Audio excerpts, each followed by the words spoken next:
오늘은 인생의 문제는 언제 해결되는가라는 제목으로 말씀을 전하려고 합니다. 이 창세기 16장을 가지고 오늘까지 지금 3주 말씀을 드리는데 계속해서 제가 이 말씀의 제목을 물음표의 제목을 정했습니다.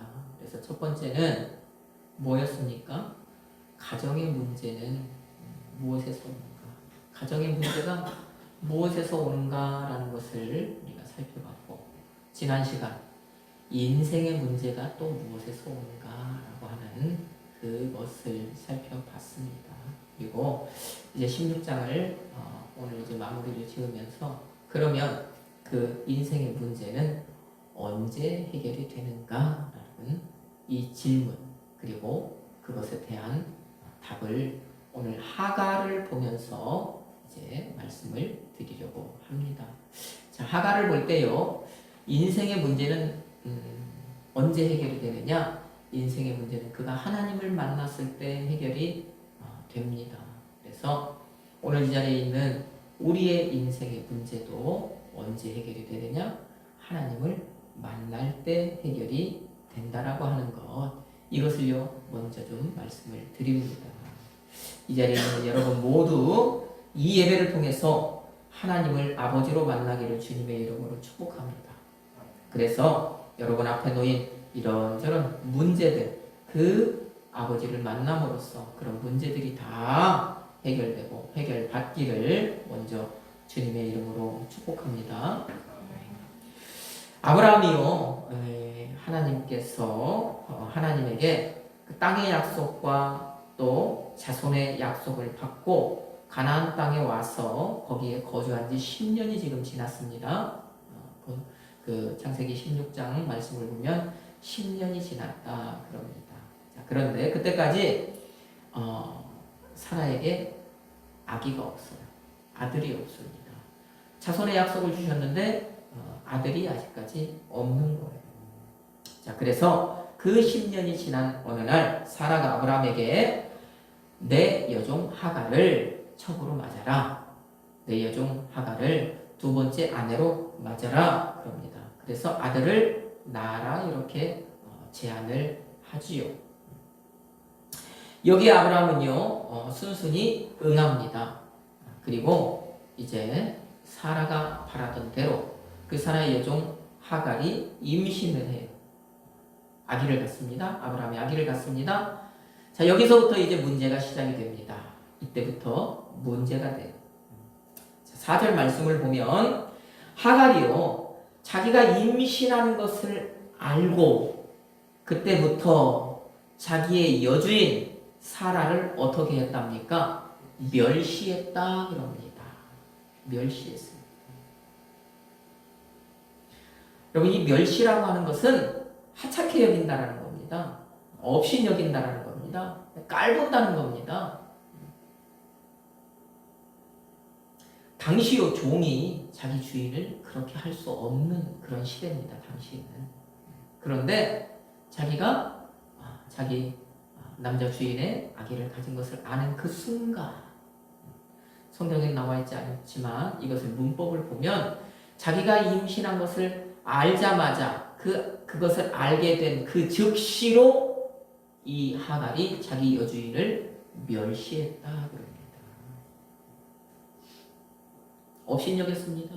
하찮게 여겼습니다. 깔본 겁니다. 자, 그러면 오늘 우리가 가지고 있는 이 성경, 여기에서 말하는 멸시는 그러면 또 뭐냐?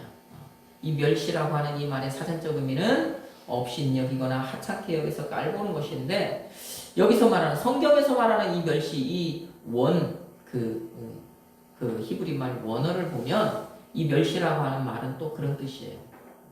이 멸이라고 하는 이 이 멸이라고 하는 이 칼날이라고 하는 말은 하찮다, 천하다 이런 뜻이거든요. 자, 그 다음에 성경에서 가장 많은 용례, 가장 많이 우리 성경에서 이 칼날이라고 하는 말을 어떤 말로 번역을 했느냐 보니까 대다수 저주하다라고 번역을 해놨어요. 그러니까 멸시할 때 멸이라고 하는 말 그런 말입니다. 그 다음 이 시는 눈이라는 아인이라는 눈이라는 말이에요. 자, 그러니까 지금 하갈이 자기가 임신한 것을 알자마자 자기 여주인을 어떻게 봤냐? 하찮은 눈으로 바라봤다는 거예요. 자기 여주인을 하찮게 여기는 눈으로 바라본 거예요. 자기 여주인을 아주 그 천한, 자기보다 더 천한 종을 바라보는 눈으로 바라봤다는 얘기입니다. 그리고 최악의 경우 어떤 눈으로 바라본 거예요? 자기 여주인을 저주하는 눈으로 바라본 거예요. 자기 여주인이 저주받았다는 겁니다. 하나님께 저주받았다는 거예요. 그러니까 임신하지 못한다는 거예요. 그러니까 아기를 갖지 못한다는 거예요.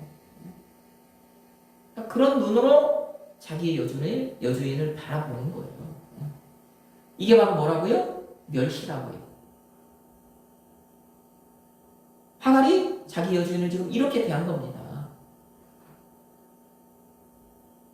제가 여기서 조금 더 설명을 한번 해볼까요? 자, 사람이 제가 조금 아까 하갈이 자기가 임신한 것을 알자마자 그랬다고 그랬잖아요. 알자마자.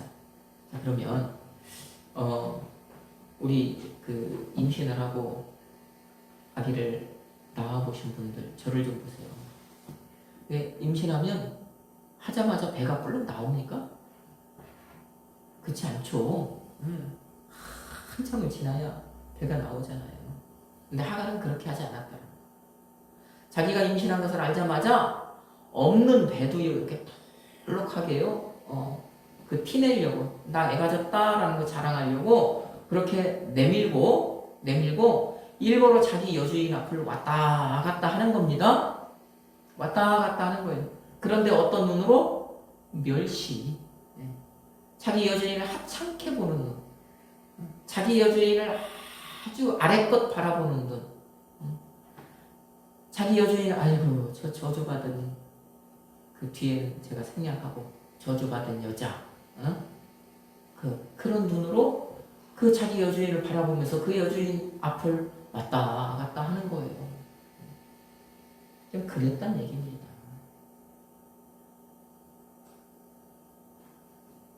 여러분, 그런데 당시 이 성경 시대에 이 종이라고 하는 신분은요, 절대로 그럴 수 없는 신분입니다. 그러면 안 되는 사람이에요. 왜 그러느냐? 종은 주인의 뭐냐면 소유물이에요. 소유물. 창세기 39장을 보면 그 요셉의 경우를 보면 우리가 알 수 있잖아요. 종은요, 주인의 소유물이기 때문에 주인이 마음대로 할 수 있는 겁니다. 마음대로. 그 종을 부리다가 주인이 종을 어떻게 해서 죽여도요, 그건 그 나라님도 그 종에 대해서는 왜 그랬냐라고 하는 어떤 문제를 제기하지 않는 거예요. 왜? 주인의 소유물이니까, 자기 그 주인 거니까. 그러니까 보디발이라고 하는 사람이 요셉을요, 가정 총무를 시키고 싶으면 시키고, 뭐를 시키면 시키고, 나중에는 옥에 가두든지 뭐 하든지 누구 하나 거기에 대해서 문제를 제기하는 사람이 없지 않습니까? 이 종은 그런 사람이란 말이에요. 그러면 또 보십시다. 그런 신분, 주인의 소유물이라면 그 여종, 지금 하갈이 임신을 했어요. 아기를 가졌어요. 그러면 그 여종이 주인의 소유물이면 그 여자가 낳은 아기를 낳으면 그 아기는 누구 소유예요? 주인 소유잖아요. 자기 거 아니거든요.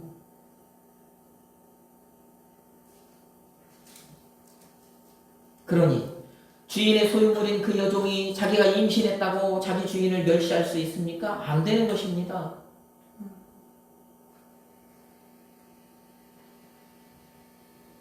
자기가 자기가 종이면 자기 자식도 주인이고 누구도 그 밑으로 계속 봉사를 하는 그 종이란 말이에요.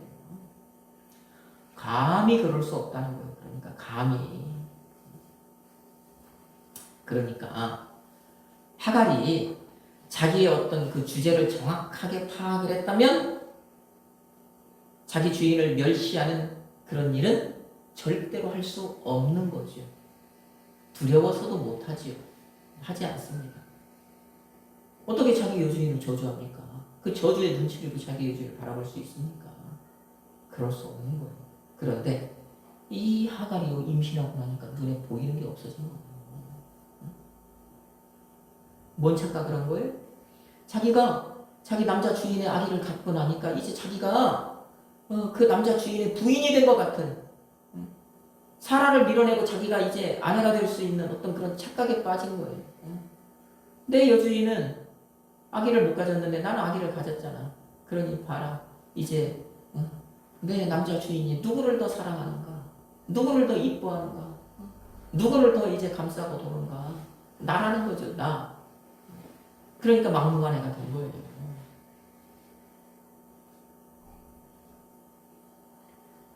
이것이 바로 이제 하갈의 문제가 되는 겁니다. 이것이. 그래서 이제 하갈이 문제의 소용돌이 속으로 빠져 들어가게 되는 것입니다. 자, 하갈이 그렇게 하니까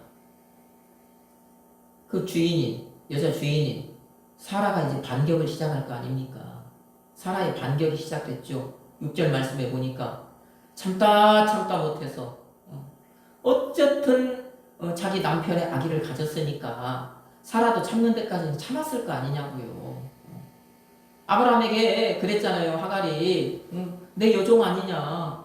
그러니까 당신이 좀 말려봐라. 저렇게 하지 말으라고 좀 얘기를 해라. 좋게 얘기했잖아요. 그런데도 하갈의 어떤 이 악행이 멈추지가 않은 거예요. 그러니까 이제 사라가 반격을 하죠.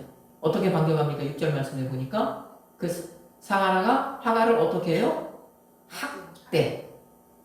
학대를 합니다. 이제 종이니까, 내 소유물이니까 이제 마음대로 하는 겁니다.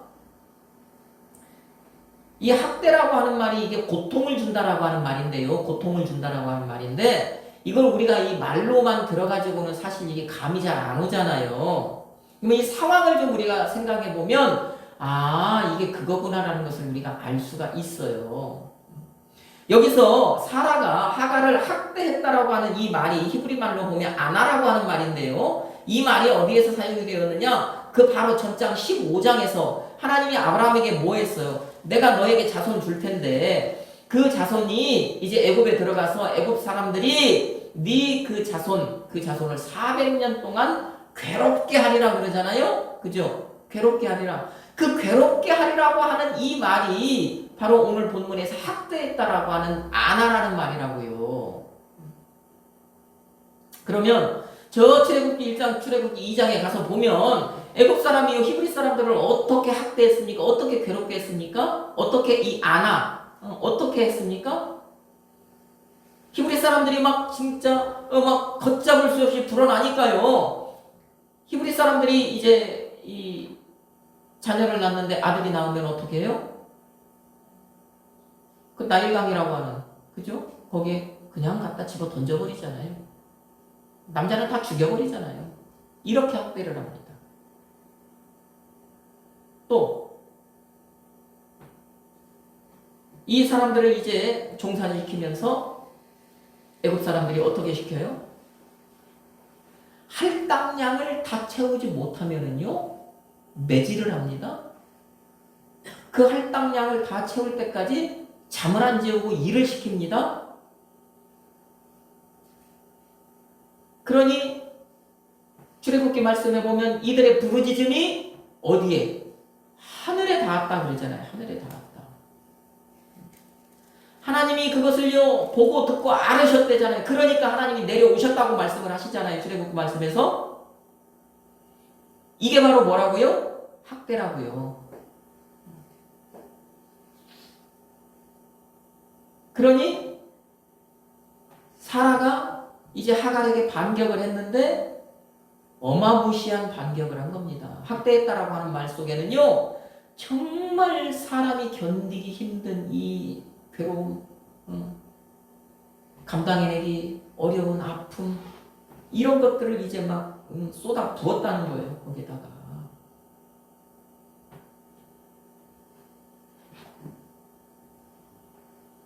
하갈은 집에서 부리는 종인데 그 종이 주인을 우습게 보고 주인을 멸시하니까 주인이 이 자기 소유물을 마음대로 자기 마음대로 막 정말 막대할 수 있는 대로 그렇게 막대한 겁니다.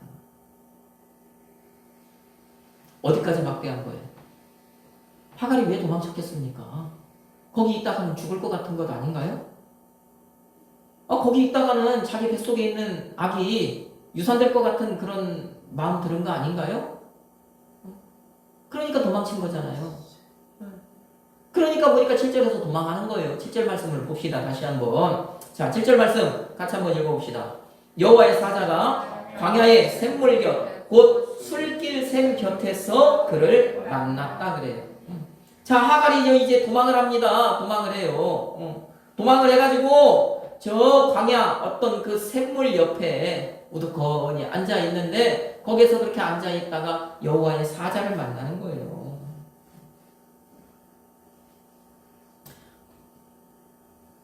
그러면 우리가 한 가지 여기서 봐야 될 게 뭐냐? 이 여호와의 사자는 누구인가라는 것을 먼저 좀 한번 살펴봅시다. 여기서 말하는 여호와의 사자는 누구입니까? 그 여호와의 사자가 자기 스스로 자기의 신분을 밝혀요. 자, 10절 말씀을 보면 여호와의 사자가 말씀을 하는데 거기 보면 내가 그러잖아요. 내가 너의 씨를 크게 번성하게 하겠다. 그 수가 많아지게 하겠다. 그쵸? 자, 자기가 뭐래요? 주권자라고 말하잖아요. 주권자. 그쵸? 여호와의 사자.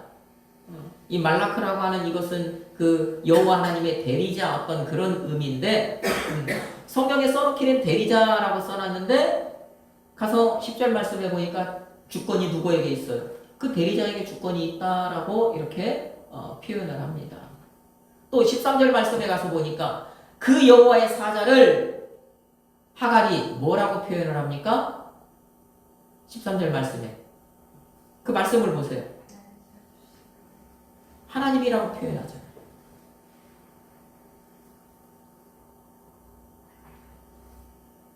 하나님이라고 표현하지 않습니까? 여호와라고 하는 단어가 나오지 않습니까?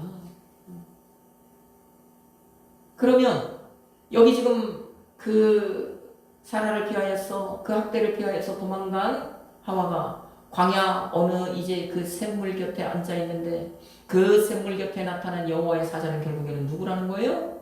하나님이시라는 겁니다. 자, 이것이 바로 이 그 신약 성경 성육신 했다고 그러죠. 육신의 몸을 입고 이 땅에 오신 예수님.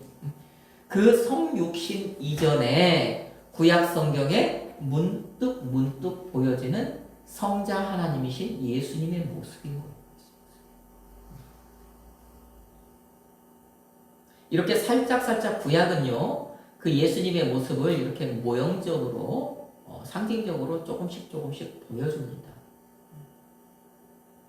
그것이 출애굽기 말씀에 가서 보면, 출애굽기 15장인가요? 거기에 가서 보면, 출애굽한 백성들이 저 광야길을 갈 때에 우리는 모세가 가장 앞서서 그들을 인도했다고 생각을 하잖아요. 근데 성경은 그렇게 말씀하지 않잖아요. 거기 가서 보면 여호와의 사자가 앞서서 인도했다 그러거든요. 그 여호와의 사자, 오늘 본문에서 말씀하는 여호와의 사자 누구냐? 바로 성육신하기 이전에 삼위일체 성부와 성자와 성령 하나님 가운데 제2위이신 성자 하나님이시다. 하나님의 하나님, 그냥 하나님이라고 보면 돼요. 하나님.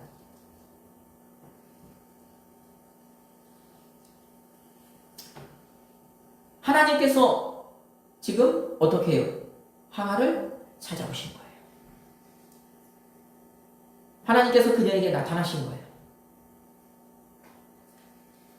여기서 만났다라고 하는 것은 하나님께서 그 만났다라고 하는 것을 찾아냈다는 말이거든요. 찾아냈다.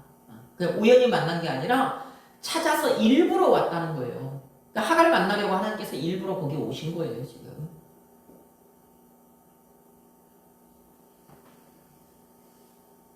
그러면 누군가가 일부러 누군가를 찾아간다는 것은 그냥은 없잖아요. 거기는 어떤 목적이 있을 것 아닙니까? 어떤 의도가 있을 것 아닙니까? 그럼 하나님께서 하갈을 왜 찾아오셨을까? 거기에도 분명히 어떤 목적이 있을 거 아니냐고요. 어떤 의도가 있을 거 아니냐고요. 왜 찾아오셨을까요?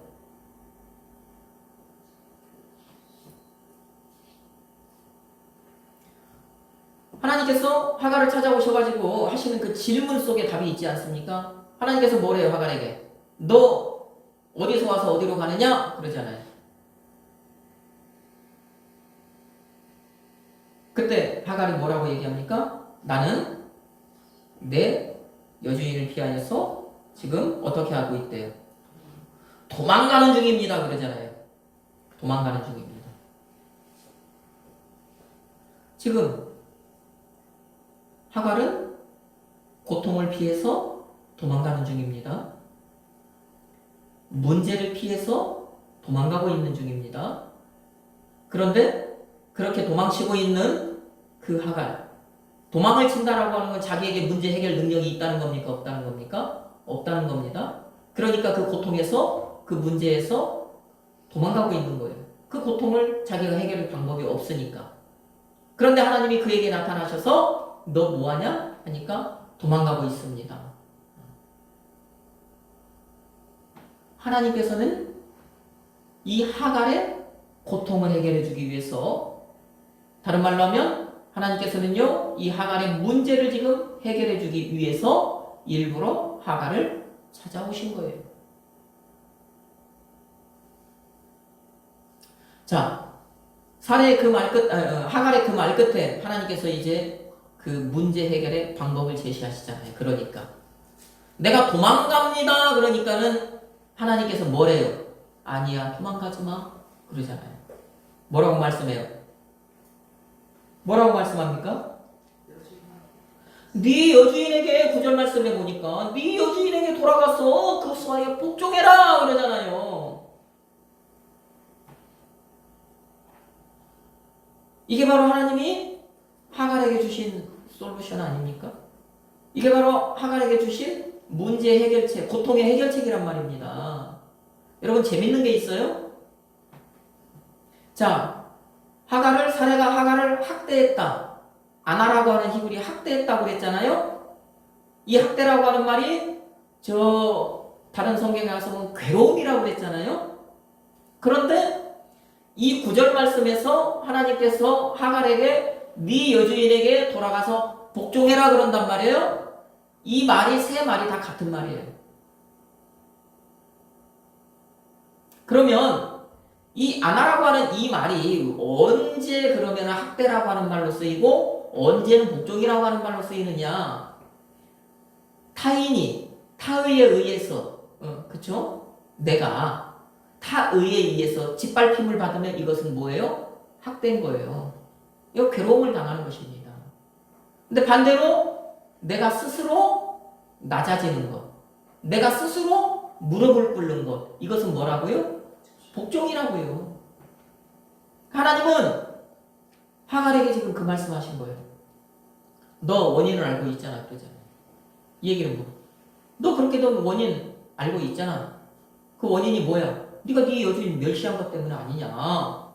그러니 네가 그 문제 피해서 그 고통 피해서 도망갈 것이 아니라 네 여주인에게 돌아가서 내가 그동안 한 거 잘못했습니다. 내가 내 주제를 모르고 설쳤습니다. 내가 죽을 죄를 지었습니다. 납작 엎드리라는 거잖아요. 싹싹 빌으라는 거잖아요. 그러면 어떻게 해준대요? 사례가 너 용서해 줄 거야. 그 말씀이지 않습니까? 네가 정말 전심을 다해서 너의 잘못을 뉘우치며 잘못했다고 얘기하면 네 여주인은 절대로 너를 다시는 학대하지 않을 것이다. 이게 문제 해결이다. 문제를 이렇게 해결해야 된다? 하나님이 그 문제 해결책을 지금 주신 거예요. 자, 그리고 거기에 더 한 가지를 이제 말씀을 하시는 겁니다. 더 말씀을 하시죠. 그 말씀이 뭐예요? 10절에서 11절 말씀. 10절에서 11절 말씀. 같이 한번 읽어봅시다. 여호와의 사자가 또 그에게 이르되 내가 내 씨를 크게 번성하여 그 수가 많아 셀 수 없게 하리라. 여호와의 사자가 또 그에게 이르되 내가 임신하였은즉 아들을 낳으리니 그 이름을 이스마엘이라 하라. 이는 여호와께서 내 고통을 들으셨음이니라. 아멘. 여주인에게 돌아가라. 자, 이것은 당면한 문제, 당면한 고통의 해결책이에요. 그죠? 그 다음에 네가 그렇게만 하면, 내가 너에게 이렇게 하라고 하는 그 말씀대로만 하면 내가 또 너에게 이렇게 하겠다라고 했는데, 그 말씀이 뭐냐? 내 씨로 크게 번성하게 하겠다. 너로 말미암아, 너에게서 태어나는 아들로 말미암아 그 수가 많아지게 하겠다. 그런데 그 뒤에 나온 11절 말씀에 네가 임신했는데 너는 지금 아들인지 딸인지 모르잖아. 알 수 없잖아. 그런데 아들 낳게 해줄게. 그러잖아요, 지금. 성경시대는 부계사회라고 말씀을 드렸습니다. 성경시대는 무조건 여자에게는 아들이 있어야 됩니다. 그러면 이거는, 자, 이 여자에게 있어서, 이 하갈에게 있어서 당면한 문제가 지금 해결됐다면 근본적인 문제, 아들이 있어야 되는 이 문제까지도 하나님께서 지금 해결을 해주신 거잖아요. 그럼 모든 문제가 해결이 받았네요? 하갈이 하나님을 만나니까 어떻게 당면한 문제, 현재의 고통, 내가 지금 당하는 고통, 그 현재의 문제를 해결받았고, 그리고 그 하갈에게 있어서 근본적인 문제, 원천적인 문제, 이 문제도 지금 딱 해결이 되는 겁니다. 언제요? 하나님을 만났을 때.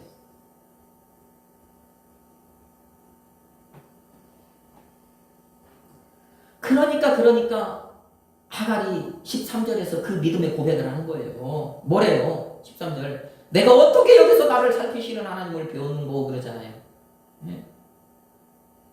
나를 살피시는 하나님, 이게 여호와 로이 아닙니까? 여호와 로이. 네?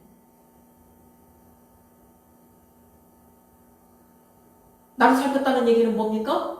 나 여기서 문제 해결 받았다는 거잖아요. 이 나를 살폈다고 하는 이 말이 나를 바라봤다, 살폈다, 나를 쳐다봤다는 얘기거든요. 하나님께서 나 쳐다봤다는 거예요. 그러니까 문제 해결이 되더라는 얘기입니다. 하갈은요, 정말 그 문제를 안고 지금 도주 중이었는데, 도망 중이었는데, 하나님을 만나니까 그 문제가 싹 해결이 지금 되는 거예요. 이 뜨거운 여름날 시원한 정말 그 생수를 만난 것처럼 하나님을 만나서 인생의 문제를 시원하게 지금 다 해결하고, 그죠? 여러분, 우리도 인생을 살다 보면 문제에 부닥치죠. 우리도 아픔을 만납니다. 고통을 만납니다. 다 이것을 크게 생각하면 인생의 문제들이잖아요. 문제거리들이잖아요. 자, 그 문제 속에는 내가 풀어낼 수 있는, 내가 해결할 수 있는 쉬운 문제부터 어려운 문제까지 여러 가지 문제들이 있단 말이에요. 자, 이런 문제를 가지고 이제 내가 살아가는데, 이 문제를요, 하나님이요 모든 사람에게 주신 그 보편적인 은혜를 뭐라고 그러냐면 일반 은총이라고 그러잖아요. 일반 은총. 그러니까 일반 은총으로 이 사람들에게는 문제 해결 능력을 하나님께서 주셨습니까? 안 주셨습니까? 예수를 믿든지 안 믿든지 모든 사람에게는 문제 해결 능력을 주셨잖아요. 그런 문제 해결 능력을 가지고 해결할 수 있는 문제도 많이 있어요.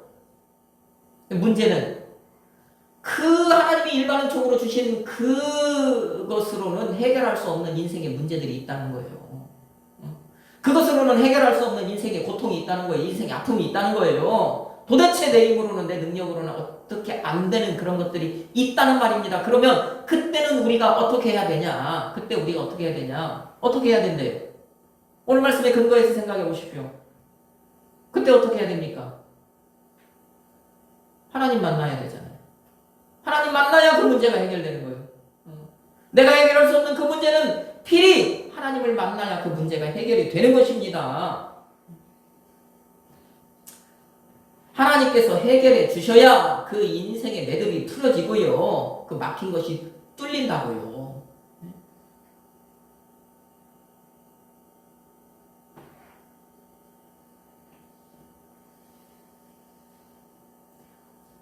오늘 하갈이 도망하는 하갈이, 인생의 아픔, 고통을 피해서 도망하던 하갈이 하나님을 만난 곳이 어디입니까? 하나님 어디에서 만났습니까? 자, 그 샘물은 어디에 있었죠? 광야에 있었죠. 하갈은 그러면은 어디에서 지금 하나님을 만났습니까? 광야에서 만났어요. 자, 왜 제가 이 말씀을 드리느냐? 우리 그 성경의 어떤 문화, 그 성경을 기록한 사람들의 문화와 상관없는 우리의 입장에서는 광야, 다른 말로 하면 사막이잖아요. 자, 우리는 그 사막이라고 하는 것을 이제 우리가 딱 생각하면 우리 머릿속에 떠올려지는 이미지가 뭐예요? 그냥 삭막한 곳, 황막한 곳, 그죠? 사람이 살 수 없는 곳, 짐승들도 살아가기 힘든 그런 황폐한 곳, 이런 이미지가 우리에게는 떠오르거든요. 그런데 히브리인들은 그렇지 않아요. 이 성경을 기록한 그 사람, 그 사람들, 성경은 그들의 문화 속에서 그들의 문화가 여기 지금 녹아져 있잖아요. 성경 말씀에는. 이 사람들은 그렇게 생각하지 않더라는 거예요. 이 사람들은 사막, 이 광야라고 하는 이 말을 딱 보면 그들의 머릿속에 어떤 이미지가 딱 그려지느냐? 아, 하나님을 만나는 곳. 이것이 딱 그려지는 거예요. 우리와는 전혀 상관없죠. 우리와는 전혀 다르죠. 생각이 다릅니다. 바라보는 시선이 다릅니다. 왜? 이것이 그들의 문화이기 때문이에요. 그들의 문화는 뭡니까? 이것을 그동안 경험해 왔기 때문이에요. 계속해서. 그래서 광야는 이 사람들이 생각할 때, 이브리 사람들은 광야는 하나님을 만나는 곳이다. 그렇게 생각을 합니다. 오늘 하갈이 어디에서 하나님을 만난다고요? 광야에서. 그렇죠? 저 후에 이스라엘의 애굽에서 출애굽해서 나가서 40년간 어디에서 생활합니까? 광야에서. 그런데 그 광야에서 누구를 만납니까? 하나님을 만나잖아요. 그 광야로 나가서요, 하나님을 만났어요, 하나님의 언약을 봤어요. 하나님과 이제 우리가 언약 백성으로 살겠습니다. 하나님과 언약을 맺어요. 그렇죠? 하나님을 만나서 우리가 이제는 하나님의 언약 백성으로 살겠습니다 할 때 하나님께서 그 광야에서 그들에게 법을 주셔요. 너희들이 내 백성으로 살려면 이렇게 해야 된다. 그 40년 동안에 이 사람들이요, 하나님을 계속해서 만나서 참된 하나님의 백성으로, 하나님의 백성으로 자꾸 변해가잖아요. 40년간을. 그렇죠? 날마다 하나님을 만나는 그 경험을 통해서 약속의 땅으로 들어갈 수 있는 그 모습으로 변모하잖아요. 그래서 광야는 뭐 하는 곳이라고요? 하나님을 만나는 곳이라고요. 그래서 이 사람들의 문화는 광야 하면 삭막한 곳이 아니라, 아, 광야는 하나님을 만나는 곳이구나.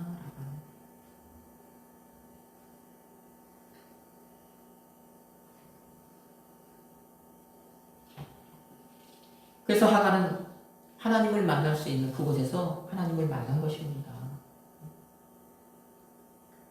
그러니 복음서에 보면 광야에 외치는 소리가 있어 그러잖아요. 광야에 외치는 소리. 누구 얘기하는 거예요? 세례요한 얘기하는 거잖아요. 세례요한. 세례요한이 장성에서 광야에 가서 살잖아요. 광야에서. 그리고 광야에서 이제 살다가 어느 날 이제 이스라엘 백성들을 외치지 않습니까? 향해서 외치지 않습니까? 유대 사람들을 향해서 외치지 않습니까? 뭐라고 외쳐요? 회개하라, 천국이 가까웠다. 그게 광야에서 외치는 소리였잖아요. 그 소리를 듣고 많은 사람들이 광야로 나아갑니까? 안 나갑니까? 나아가지 않습니까? 왜 나갑니까? 그동안 이 사람들은요, 지금 하나님의 음성을 듣지 못했어요. 그러고 살아왔단 말입니다. 그런데 어느 날 갑자기 광야에서 하나님의 소리를 들었다고 하는 사람 목소리가 들려오는 거예요. 하나님의 소리라고 하는, 하나님의 말씀이라고 하는 소리가 들려오는 거예요. 그러니까 광야로 나가는 거잖아요. 그 사람들은 광야는 하나님의 말씀을 듣는 것인지 알고 있었으니까. 광야는 하나님을 만나는 곳인 줄 알고 있었으니까 저기 가서 하나님을 만나봐야 되겠다. 하나님이 어떤 말씀을 하는지 우리가 가서 들어봐야 되겠다 하고 나간 것 아닙니까? 그런데 그 말씀이 회개하라, 천국이 가깝다. 그러니까 그 사람들이요, 그 말씀을 따라 세례 요한에게 세례를 받으러 나가는 거잖아요. 회개 세례를 받는 것 아닙니까? 회개하라고 했으니까 하나님의 음성이 하나님의 말씀이 하나님을 만났는데 그 하나님의 거기서 만난 하나님이 회개하라고 했으니까 그 회개의 세례를 세례요한에게 받았던 거잖아요.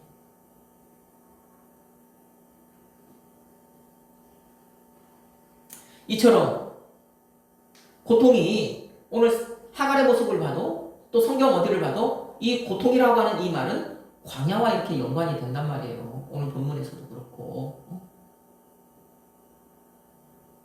그러면 오늘 우리에게 닥친 문제는 어떻게 해결이 된다고요? 하나님을 만나야 해결된다고요. 여러분 우리 문제 있잖아요. 문제를 안고 살아가잖아요. 이 문제 언제 해결된다고요? 하나님을 만나면 해결된다고요. 하나님 만나야 해결된다고요. 하나님 만나지 못하면 해결할 수 없는 문제들이라. 인생의 문제는 하나님이 풀어주실 때 해결된다라고. 그러면 광야는 오늘날 어디에 해당합니까? 그 광야가 어디입니까? 성경에 근거하면 저 사도행전 7장 말씀에 보면 스데반 집사라고 하는 분이 광야는 교회다 그럽니다. 구약성경 출애굽한 이스라엘 백성들의 그 사례를 그 유대 사람들에게 설명을 하는데요. 그 설명하는 자리에서 우리가 광야교회에서 생활했다. 그러면서 광야를 교회로 얘기해요. 그러면 오늘날 하나님의 말씀이 들려지는 곳, 하나님을 만나는 곳은 어디입니까? 교회라는 거잖아요. 그러니 어떻게? 나와야 돼요. 자매님? 그러니까 나와야 되는 거예요. 그죠? 나오십시오. 물론 하나님은요, 내 마음속에 있습니다. 어디에도 계십니다. 그럼에도 불구하고 하나님이 그곳에 있다라고 하는, 하나님이 교회에 있다라고 하는 것은 그곳에서 하나님의 말씀이 들려진다는 얘기잖아요.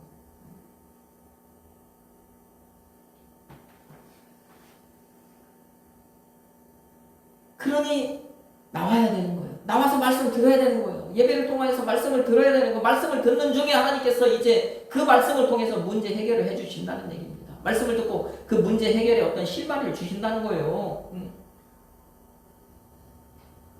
그 말씀을 통해서요. 내가 문제든지 누가 문제든지 어떤 게 문제든지요. 그 말씀을 통해서 문제를 해결해 주신다는 거예요.